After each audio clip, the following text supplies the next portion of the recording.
আমরা সমস্ত রাজনৈতিক দলগুলোকে তাদের কর্মকাণ্ড করতে দিতে চাই। আমরা বাংলাদেশে একটা সুন্দর সুষ্ঠু সহনশীল গণতান্ত্রিক রাজনীতি চাই।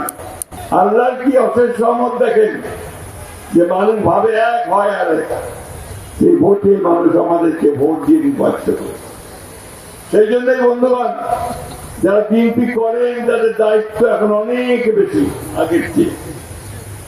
জনগণ আপনাদের উপর আস্থা রেখেছে, আপনাদের কর্মকাণ্ডে তার প্রতিফলন করতে হবে, জনগণের ভালোবাসা আপনাদের অর্জন করতে হবে।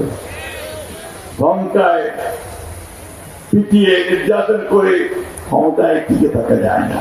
দেখেন তাতে হাসিনায় টিকে থাকি, তাই না? পাশ থেকে পালা গেছে, এমন পালন পড়াইছে আসি বাবা না, শুধু একা নয়, তার সাঙ্গপাঙ্গ নিয়ে পড়েছে। বন্ধুগণ, আমরা এই অবস্থা চাই না।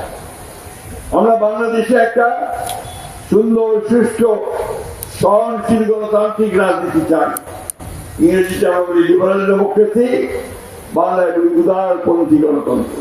সেই গণতন্ত্রকে আমরা এখানে প্রতিষ্ঠা করতে চাই। আমরা সমস্ত রাজনৈতিক দলগুলোকে তাদের কর্মকাণ্ড করতে দিতে চাই, তাদের বক্তব্য রাখতে দিতে চাই, জনগণের সামনে যেতে দিতে চাই। তাদের মধ্যে থেকেই তার জনগণ বেছে নেবে। আমরা সংসদকে কার্যকরী করতে চাই।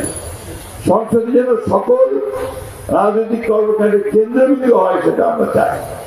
অর্থাৎ দেশ থেকে আমরা সত্যিকার থেকে গণতান্ত্রিক রাষ্ট্র হিসেবে বিবেচনা করতে চাই।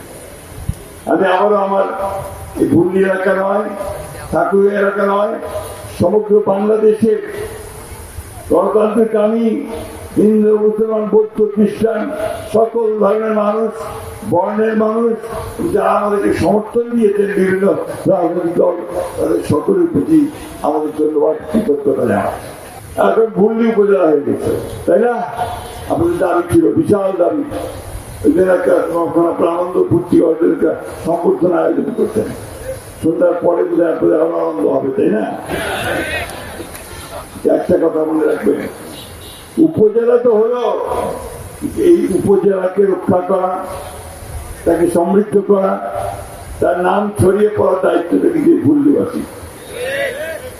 নেতৃত্বকে সেইভাবে তৈরি করতে হবে, নেতৃত্বকে সেইভাবে উপযোগী করে গড়ে তুলতে হবে যেন ভুল্লি এলাকার মানুষ তাদের নিজের নেতৃত্ব সৃষ্টি করে ভবিষ্যতে পথ চলতে পারে।